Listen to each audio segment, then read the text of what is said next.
ಮಧ್ಯಪ್ರಾಚ್ಯದಲ್ಲಿ ಉದ್ವಿಗ್ನತೆಗೆ ತಲುಪಿರುವಂತಹ ಯುದ್ಧಕ್ಕೆ ಐಡಿಎಫ್ ಮತ್ತು ಐಆರ್ಜಿಸಿ ಸೇನಾ ನಡುವಿನ ದಶಕಗಳ ಹಗೆತನವೇ ಮುಖ್ಯ ಕಾರಣ. ಇಸ್ರೇಲ್ನಲ್ಲಿ ಪ್ರತಿಯೊಬ್ಬ ನಾಗರಿಕನೂ ಕೆಲವು ವಿನಾಯಿತಿಯನ್ನು ಹೊರತುಪಡಿಸಿ ಕಡ್ಡಾಯವಾಗಿ ಸೈನ್ಯದಲ್ಲಿ ಸೇವೆ ಸಲ್ಲಿಸಬೇಕು. ಮಧ್ಯಪ್ರಾಚ್ಯದ ಇತರ ದೇಶಗಳಲ್ಲಿರುವಂತಹ ಸಂಘಟನೆಗಳಿಗೆ ಅಂದರೆ ಲೆಬನಾನ್ನ ಹಿಜ್ಬುಲ್ಲಾ, ಗಾಜಾದ ಹಮಾಸ್, ಯೆಮೆನ್ನ ಹೂತಿಗಳಿಗೆ, ಸಿರಿಯಾ ಸೈನ್ಯಗಳಿಗೆ ತರಬೇತಿ ಮತ್ತು ಶಸ್ತ್ರಾಸ್ತ್ರ ನೀಡಿ ಇಸ್ರೇಲ್ ವಿರುದ್ಧ ಹೋರಾಡುವಂತೆ ಮಾಡುತ್ತೆ ಇರಾನ್. ನಮಸ್ಕಾರ, ಈ ದಿನ .comಗೆ ಸ್ವಾಗತ. ನಾನು ಶ್ರೀರಾಜ್ ಹುಕ್ವಾಡಿ. ಅಮೆರಿಕ ಮತ್ತು ಇರಾನ್ ಯುದ್ಧ ನಡೀತಾ ಇದೆ. ಮಧ್ಯಪ್ರಾಚ್ಯದಲ್ಲಿ ನಡೆದಿರುವಂತಹ ಯುದ್ಧ ಇಡೀ ಜಗತ್ತನ್ನ ಬಿಕ್ಕಟ್ಟಿಗೆ ಸಿಲುಕಿಸಿದೆ. ಈ ಯುದ್ಧದ ಭೀಕರತೆಯ ನಡುವೆ ನೀವು ಐಡಿಎಫ್ ಮತ್ತು ಐಆರ್ಜಿಸಿ ಎನ್ನುವಂತಹ ಪದವನ್ನ ಕೇಳಿರ್ತೀರಿ. ಹೌದು, ಮಧ್ಯಪ್ರಾಚ್ಯದಲ್ಲಿ ಉದ್ವಿಗ್ನತೆಗೆ ತಲುಪಿರುವಂತಹ ಯುದ್ಧಕ್ಕೆ ಐಡಿಎಫ್ ಮತ್ತು ಐಆರ್ಜಿಸಿ ಸೇನಾ ನಡುವಿನ ದಶಕಗಳ ಹಗೆತನವೇ ಮುಖ್ಯ ಕಾರಣ. ಇವೆರಡು ಭಿನ್ನ ಸಿದ್ಧಾಂತ ಮತ್ತು ಯುದ್ಧ ತಂತ್ರಗಳನ್ನು ಹೊಂದಿರುವ ಪಡೆಗಳಾಗಿವೆ. ಈ ಎರಡೂ ಸೇನಾ ಪಡೆಗಳ ಕುರಿತಾದಂತಹ ಪ್ರಮುಖ ಇಂಟ್ರೆಸ್ಟಿಂಗ್ ಮಾಹಿತಿಗಳನ್ನು ಈ ವಿಡಿಯೋದ ಮೂಲಕ ತಿಳಿದುಕೊಳ್ಳುವುದಕ್ಕೆ ಪ್ರಯತ್ನಿಸೋಣ. ಐಡಿಎಫ್ ಅಂದರೆ Israel defence forces. IDF Israel ದೇಶದ ಅಧಿಕೃತ ಸೈನ್ಯ ಆಗಿದೆ. 1948ರಲ್ಲಿ ಇಸ್ರೇಲ್ ರಾಷ್ಟ್ರ ಉದಯವಾದಂತಹ ಬಳಿಕ ಇದನ್ನು ಸ್ಥಾಪಿಸಲಾಯಿತು.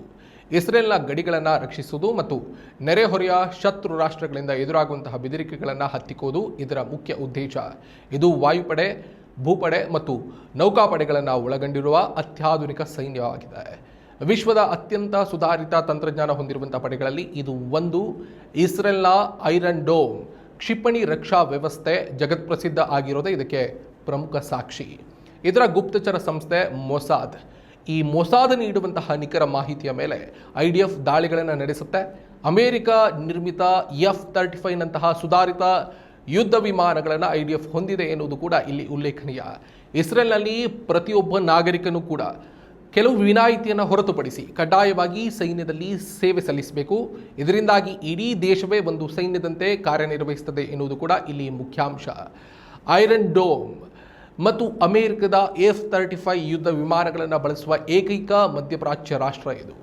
ಇವರ ಪೈಲಟ್ಗಳು ವಿಶ್ವದ ಅತ್ಯಂತ ನಿಪುಣರು ಅಂತ ಹೆಸರುವಾಸಿಯಾಗಿದ್ದಾರೆ. ಇನ್ನು ಯೂನಿಟ್ 8200 ಎನ್ನುವಂತಹ ಇವರ ವಿಭಾಗ ಶತ್ರು ದೇಶಗಳ ಕಂಪ್ಯೂಟರ್ ವ್ಯವಸ್ಥೆಯನ್ನು ಹ್ಯಾಕ್ ಮಾಡಿ ಯುದ್ಧ ತಂತ್ರವನ್ನು ಹೆಣೆಯುತ್ತದೆ.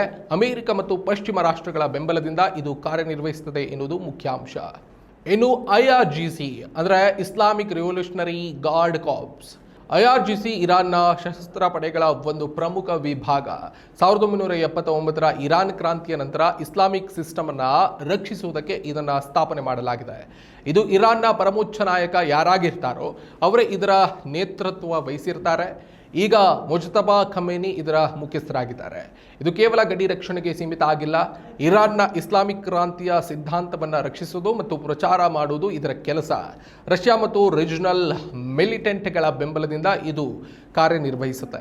ನೇರವಾಗಿ ಯುದ್ಧ ಮಾಡುವ ಬದಲು ಮಧ್ಯಪ್ರಾಚ್ಯದ ಇತರ ದೇಶಗಳಲ್ಲಿರುವಂತಹ ಸಂಘಟನೆಗಳಿಗೆ ಅಂದರೆ ಲೆಬನಾನ್ನ ಹಿಜ್ಬುಲ್ಲಾ, ಗಾಜಾದ ಹಮಾಸ್, ಯೆಮೆನ್ನ ಹೂತಿಗಳಿಗೆ, ಸಿರಿಯಾ ಸೈನ್ಯಗಳಿಗೆ ತರಬೇತಿ ಮತ್ತು ಶಸ್ತ್ರಾಸ್ತ್ರಗಳನ್ನು ನೀಡಿ ಇಸ್ರೇಲ್ ವಿರುದ್ಧ ಹೋರಾಡುವಂತೆ ಮಾಡುವುದು ಇದರ ಪ್ರಮುಖ ತಂತ್ರ ಆಗಿದೆ.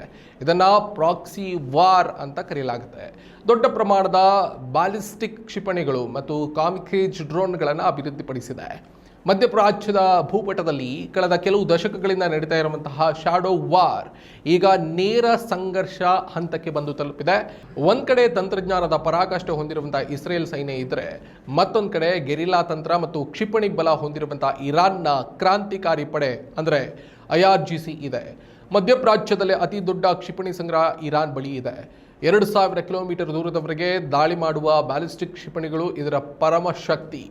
ಕಡಿಮೆ ವೆಚ್ಚದ ಆದರೆ ಅತ್ಯಂತ ಪರಿಣಾಮಕಾರಿ ಶಾಹಿದ್ ಡ್ರೋನ್ಗಳನ್ನು ತಯಾರಿಸ್ತಾರೆ. ಇವು ರಷ್ಯಾ ಮತ್ತು ಉಕ್ರೇನ್ ಯುದ್ಧದಲ್ಲೂ ಕೂಡ ಬಳಕೆಯಾಗಿವೆ. ಇನ್ನು ಕುಡ್ಸ್ ಫೋರ್ಸ್ ಎನ್ನುವುದು ಐಆರ್ಜಿಸಿಯ ವಿದೇಶಿ ಕಾರ್ಯಾಚರಣೆ ವಿಭಾಗ. ಶತ್ರು ದೇಶದೊಳಗೆ ಗುಪ್ತವಾಗಿ ದಾಳಿ ಯೋಜನೆಯನ್ನು ರೂಪಿಸುವುದು ಇದರ ಮುಖ್ಯ ಗುರಿ. ಐಡಿಎಫ್ ಮತ್ತು ಐಆರ್ಜಿಸಿ ನಡುವಿನ ಈ ಸಂಘರ್ಷ ಕೇವಲ ಎರಡು ಸೇನೆಗಳ ನಡುವಿನ ಯುದ್ಧವಲ್ಲ, ಇದು ಇಡೀ ಮಧ್ಯಪ್ರಾಚ್ಯದ ಭವಿಷ್ಯವನ್ನು ನಿರ್ಧರಿಸುವ ಶಕ್ತಿ ಪ್ರದರ್ಶನ. ಒಂದ್ ಕಡೆ ಇಸ್ರೇಲ್ ತನ್ನ ಟೆಕ್ ಪವರ್ ಪ್ರದರ್ಶಿಸ್ತಾ ಇದ್ರೆ, ಮತ್ತೊಂದು ಕಡೆ ಇರಾನ್ ತನ್ನ ರೀಜನಲ್ ಮಿಲಿಟೆಂಟ್ ಜಾಲ ಕ್ಷಿಪಣಿಗಳ ಮೂಲಕ ಸವಾಲು ಎಸೆತಾ ಇದೆ. ಈ ಸಂಘರ್ಷದ ತೀವ್ರತೆ ಹೆಚ್ಚಾದಷ್ಟು ಜಾಗತಿಕ ಶಾಂತಿಗೆ ಭಂಗ ಉಂಟಾಗುವ ಆತಂಕ ಇದೆ. ಇದಿಷ್ಟು ಈವರೆಗಿನ ಮಾಹಿತಿ. ಮತ್ತಷ್ಟು ಸುದ್ದಿ ಮತ್ತು ಮಾಹಿತಿಗಾಗಿ ನೋಡ್ತಾ ಇರಿ ಈ ದಿನ .com. ನಮಸ್ಕಾರ. ಮತ್ತಷ್ಟು ವಿಶೇಷ ವಿಡಿಯೋಗಳನ್ನು ನೋಡಲು ಮತ್ತು ಹೊಸ ವಿಡಿಯೋಗಳ ಬಗ್ಗೆ ತಿಳಿಯಲು ಈ ದಿನ .com ಯೂಟ್ಯೂಬ್ ಚಾನೆಲ್ ಸಬ್ಸ್ಕ್ರೈಬ್ ಮಾಡಿ ಮತ್ತು ಬೆಲ್ ಐಕಾನ್ ಕ್ಲಿಕ್ ಮಾಡಿ.